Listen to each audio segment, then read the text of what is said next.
Fidel, a vitória chinesa. Publicado no novacultura.info em 20 de novembro de 2024.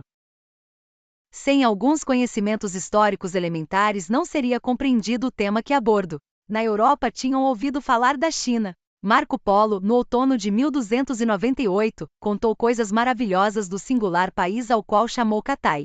Colombo, navegante inteligente e audaz, estava informado dos conhecimentos que possuíam os gregos sobre a redondeza da Terra. As suas próprias observações o faziam coincidir com aquelas teorias. Ideou o plano de chegar ao Extremo Oriente navegando rumo ao oeste desde a Europa. Calculou com excessivo optimismo a distância várias vezes maior. Sem imaginá-lo, atravessa-se-lhe na sua rota entre o Oceano Atlântico e o Pacífico este continente. Magalhães realizaria a viagem concebida por ele, embora morreu antes de chegar à Europa. Com o valor das especiarias recolhidas conseguiu-se pagar a expedição iniciada com várias embarcações, das quais apenas uma regressou, como preâmbulo de futuros lucros colossais. Desde então, o mundo começou a mudar com passos acelerados. Velhas formas de exploração voltaram a se repetir, desde a escravatura até a servidão feudal. Antigas e novas crenças religiosas se estenderam pelo planeta. Dessa fusão de culturas e factos, acompanhada pelos avanços da técnica e das descobertas da ciência, nasceu o mundo actual, que não poderia ser compreendido sem um mínimo de antecedentes reais.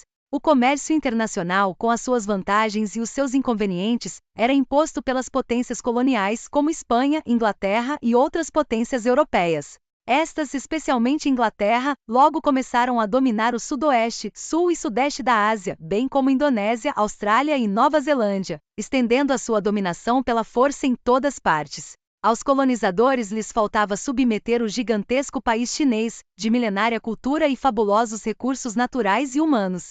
O comércio direto entre a Europa e a China começou no século XVI, depois que os portugueses estabeleceram um enclave comercial de Goa na Índia e o de Macau a sul da China. O domínio espanhol de Filipinas possibilitou um intercâmbio acelerado com o grande país asiático. A dinastia Qing, que governava a China, tentou limitar todo o possível este tipo de operação comercial não favorável com o exterior. Apenas o permitiram pelo porto de Cantão, agora Guangzhou. Grã-Bretanha e Espanha tinham grandes déficits pela baixa procura do enorme país asiático, relacionados com mercadorias inglesas produzidas na metrópole, ou produtos espanhóis procedentes do Novo Mundo não essenciais para a China. Ambas as duas tinham começado a vender-lhe ópio.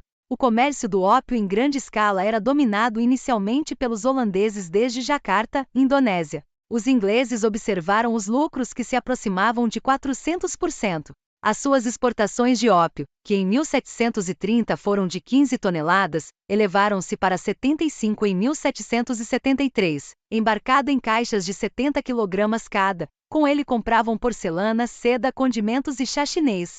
O ópio, e não o ouro, era a moeda da Europa para adquirir as mercadorias chinesas. Na primavera de 1830, perante o desenfreado abuso do comércio de ópio na China, o imperador Daoguang ordenou a Lin Sitsu, funcionário imperial, combater a praga, e este ordenou a destruição de 20.000 caixas de ópio. Lin Sitsu enviou uma carta à Rainha Vitória pedindo-lhe respeito às normas internacionais e que não permitisse o comércio com drogas tóxicas. As guerras do ópio foram a resposta inglesa. A primeira delas durou 3 anos, de 1839 a 1842.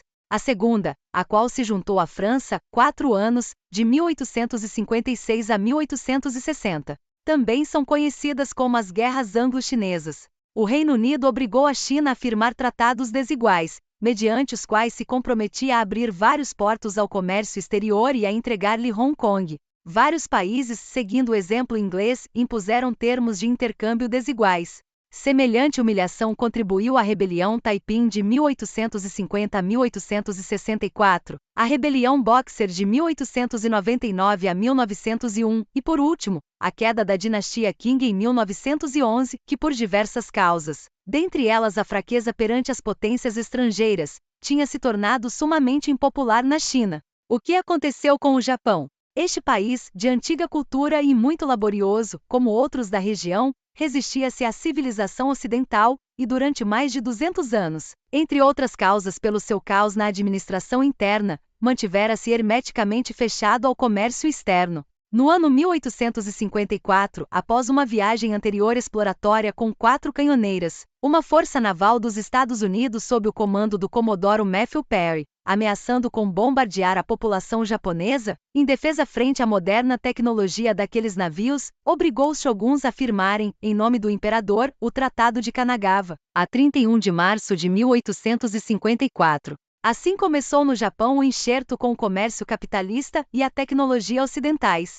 Os europeus então desconheciam a capacidade dos japoneses para desenvolver-se naquele campo. Depois dos Yankees, chegaram os representantes do Império Russo desde o Extremo Oriente, temendo que os Estados Unidos, a quem venderam depois Alasca, a 18 de outubro de 1867, se lhes adiantassem no intercâmbio comercial com o Japão. Grã-Bretanha e as demais nações colonizadoras europeias chegaram rápido a esse país com os mesmos fins. Durante a intervenção dos Estados Unidos no ano 1862, Perry ocupou várias partes do México. O país perdeu no fim da guerra mais de 50% do seu território, precisamente as áreas onde se acumulavam as maiores reservas de petróleo e gás. Embora naquela altura o ouro e o território onde expandir-se, e não o combustível, eram o objetivo principal dos conquistadores. A Primeira Guerra Chinesa-Japonesa foi declarada oficialmente a 1º de agosto de 1894. O Japão então desejava se apoderar da Coreia, um estado tributário e subordinado à China. Com armamento e técnica mais desenvolvidos, derrotou as forças chinesas em várias batalhas próximas das cidades de Seul e Pyongyang. Posteriores vitórias militares lhe abriram o caminho para o território chinês. No mês de novembro desse ano, tomaram Port Arthur, atual Luchun, na foz do rio Yalu e na base naval de Wei Haiwei, surpreendida por um ataque terrestre desde a península de Liaodong. A artilharia pesada japonesa destruiu a frota do país agredido. A dinastia teve que pedir a paz.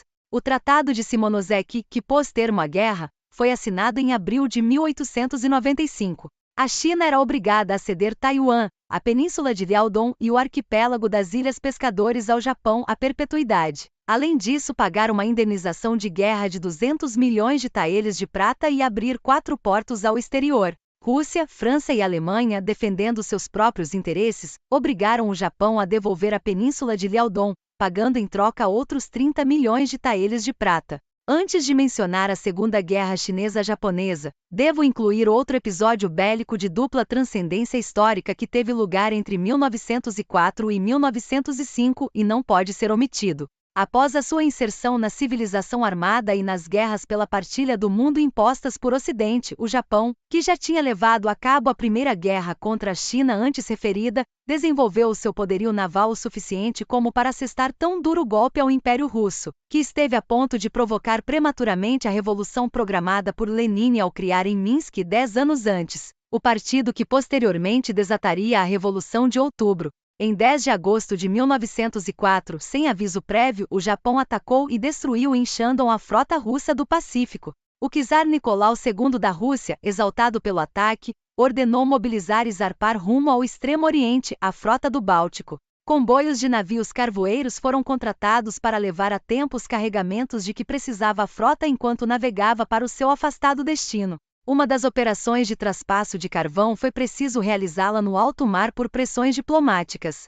Os russos, ao entrarem no sul da China, dirigiram-se ao porto de Vladivostok, único disponível para as operações da frota. Para chegar a esse ponto haviam 3 rotas, a de Tsushima sua melhor variante. As outras 2 requeriam navegar a leste do Japão, e incrementavam os riscos e o enorme desgaste dos seus navios e tripulantes. Mesma coisa pensou o almirante japonês. Para essa variante preparou o seu plano e colocou seus navios de modo que a frota japonesa, ao dar a volta em todos seus navios, na sua maioria cruzeiros, passariam a distância aproximada de 6.000 metros dos navios adversários, com um grande número de couraçados, que estariam ao alcance dos cruzeiros japoneses, dotados de pessoal rigorosamente treinado no emprego dos seus canhões.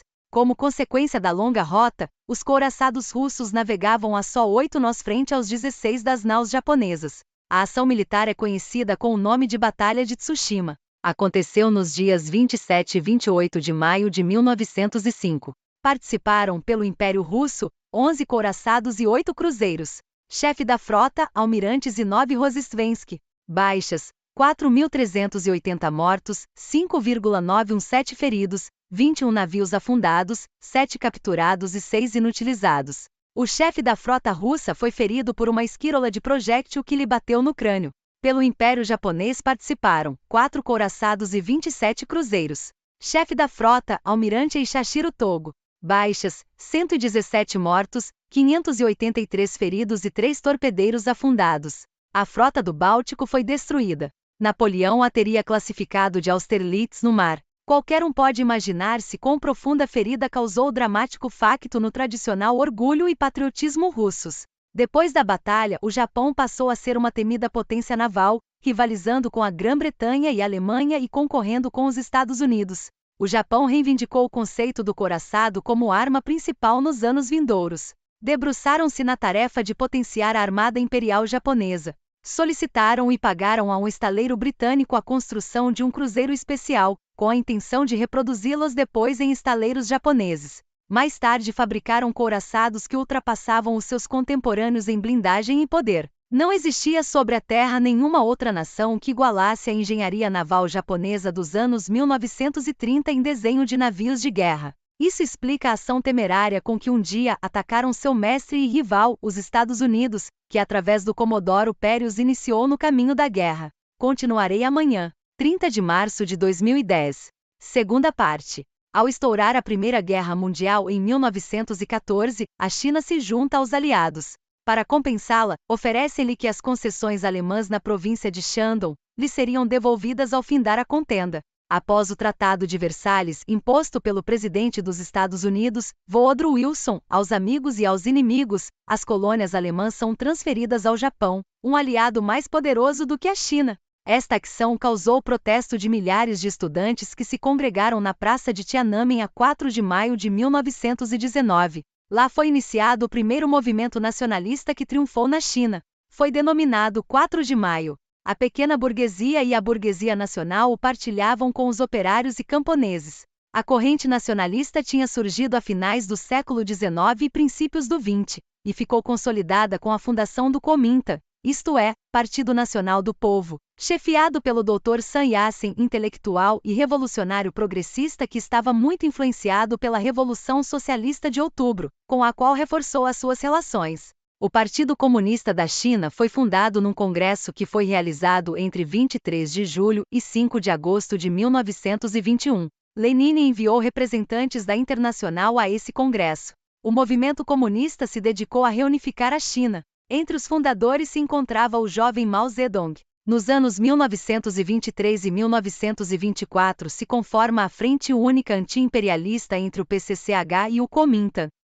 Em março de 1925 morre Sun Yat-sen e Chiang Kai-shek toma o comando, dedicando-se a controlar sob sua rígida chefia o sul da China, nomeadamente a zona de Xangai.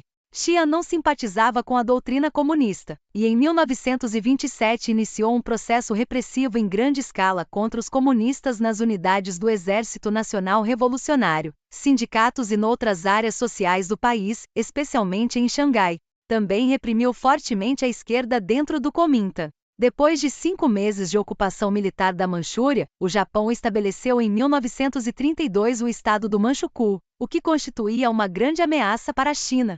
Chiang Kai-shek lançou 5 campanhas de cerco e aniquilamento contra os comunistas, que se tornaram fortes nas bases constituídas ao sul do país.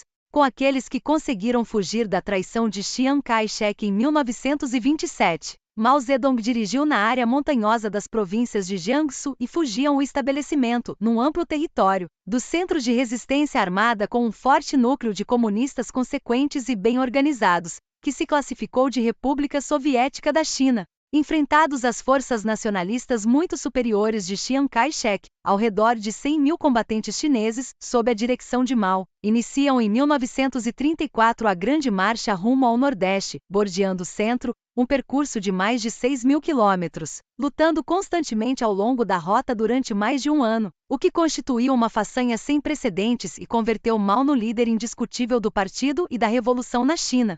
A aplicação das ideias de Marx e Lenin às circunstâncias políticas, econômicas, naturais, geográficas, sociais e culturais da China o consagraram como genial estrategista político e militar da libertação de um país cujo peso no mundo atual não pode ser subestimado. A Segunda Guerra Chinesa-Japonesa se inicia a 7 de julho de 1937.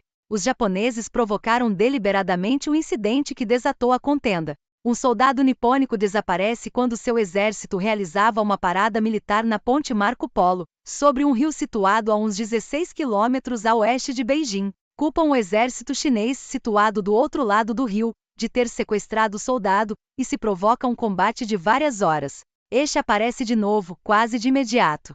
Era falsa denúncia, porém o comandante japonês já tinha ordenado atacar. Tóquio exige condições inaceitáveis para a China, apresentadas com a habitual arrogância, e ordena o envio de 3 divisões munidas com as suas melhores armas. Em poucas semanas, o exército japonês controlou o corredor leste-oeste desde o Golfo de Shiri, hoje Bohai, hasta Beijing. De Beijing se dirige até Nanjing, sede do governo de Chiang Kai-shek. Levaram a cabo uma das campanhas terroristas mais horrendas das guerras modernas.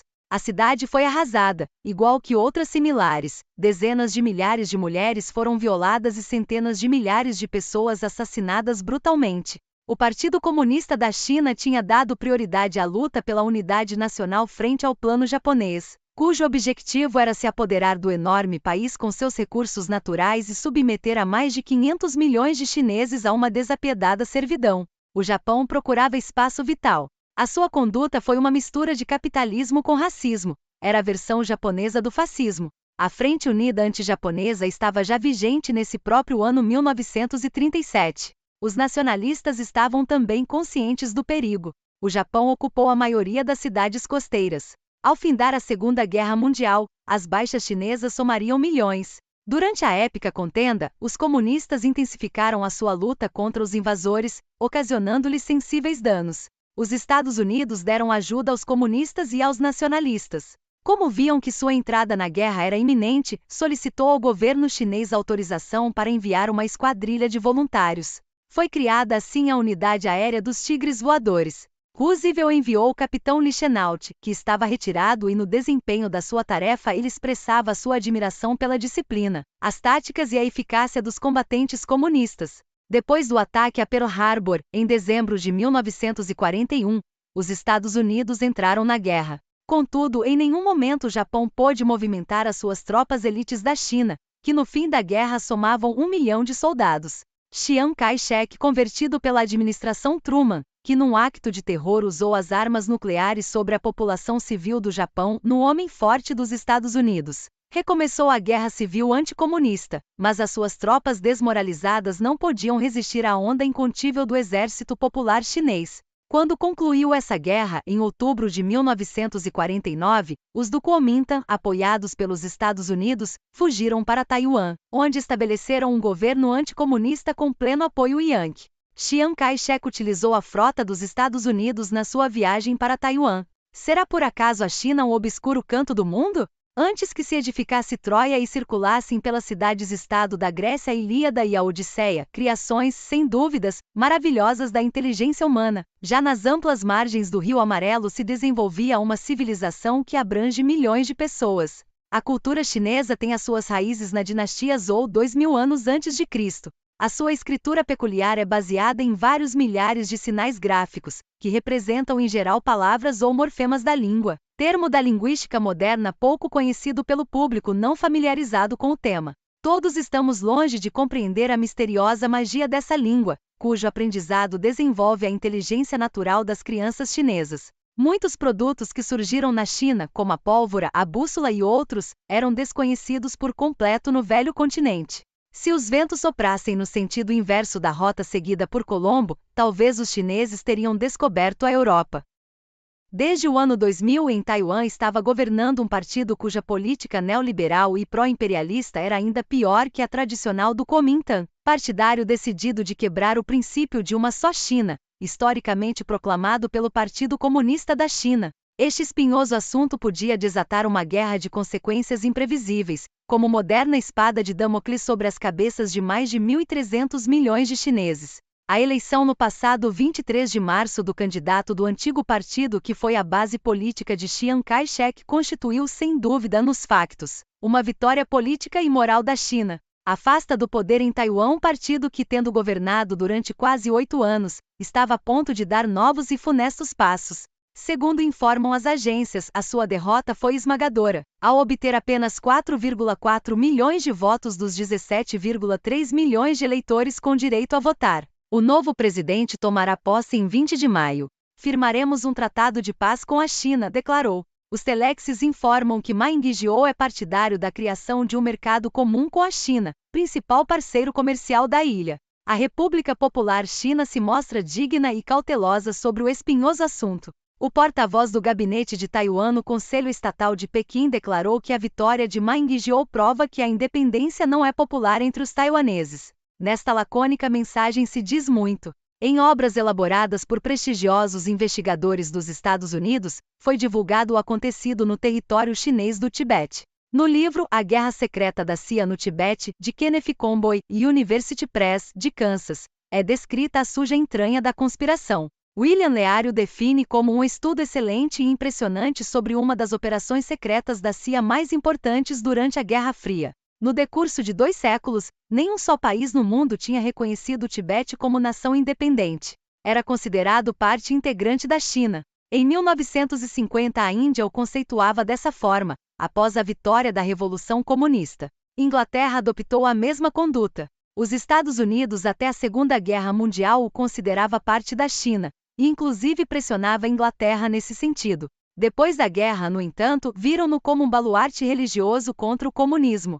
Quando a República Popular China aplicou a reforma agrária nos territórios tibetanos, a sua elite social não aceitou que as suas propriedades e interesses fossem afetados. Isto conduziu para um levantamento armado em 1959. A rebelião armada no Tibete, à diferença da de Guatemala, Cuba e outros países, onde agiram com pressa, foi preparada durante anos pelos serviços secretos dos Estados Unidos, segundo consta das investigações mencionadas anteriormente.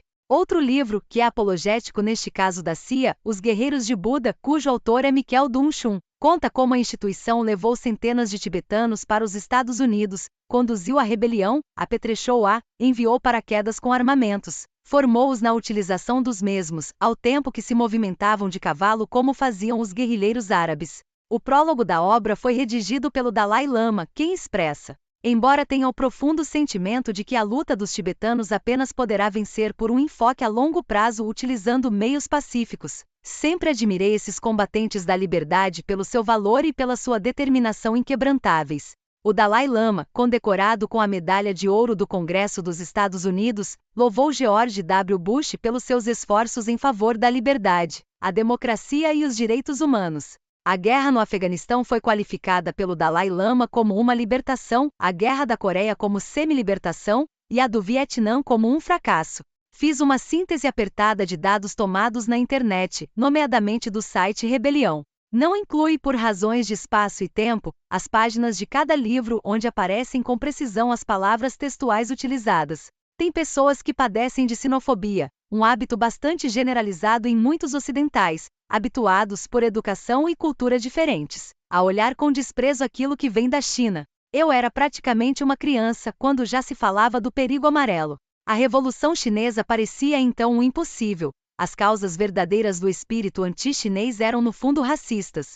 Por que o imperialismo tanto se empenha em submeter a China, de forma direta ou indireta, a um desgaste internacional? Outrora, isto era há 50 anos, para negar-lhe as prerrogativas heroicamente ganhas como membro pleno do Conselho de Segurança. Depois, por ocasião dos erros que conduziram aos protestos de Tiananmen, onde era endeusada a Estátua da Liberdade, símbolo de um império que hoje é a negação de todas as liberdades. A legislação da República Popular China se esmerou na proclamação e aplicação do respeito ao direito e à cultura de 55 minorias étnicas. A República Popular China, ao mesmo tempo, é sumamente sensível a tudo que se relaciona com a integridade do seu território. A campanha orquestrada contra a China é como um toque de clarim chamando a batalha para desluzir o merecido sucesso do país e do seu povo como anfitriões dos próximos Jogos Olímpicos. O governo de Cuba emitiu uma declaração categórica de apoio à China relativamente à campanha contra ela vinculada ao Tibete. Foi correta essa posição. A China respeita o direito dos cidadãos a acreditarem ou não acreditarem. Há nesse país grupos de crentes muçulmanos, cristãos católicos e não católicos e de outras crenças, e dezenas de minorias étnicas, cujos direitos são garantidos na sua Constituição. No nosso Partido Comunista, a religião não é obstáculo para ser militante. Respeito o direito de acreditar do Dalai Lama, mas não sou obrigado a acreditar no Dalai Lama. Tenho muitas razões para acreditar na vitória chinesa. 31 de março de 2010. Por Fidel Castro. Obrigado por assistir. Não se esqueça de dar like, se inscrever no canal e compartilhar com quem você puder. Visite o novacultura.info para participar de nossos grupos de estudo e do nosso grupo do livro. Links na descrição.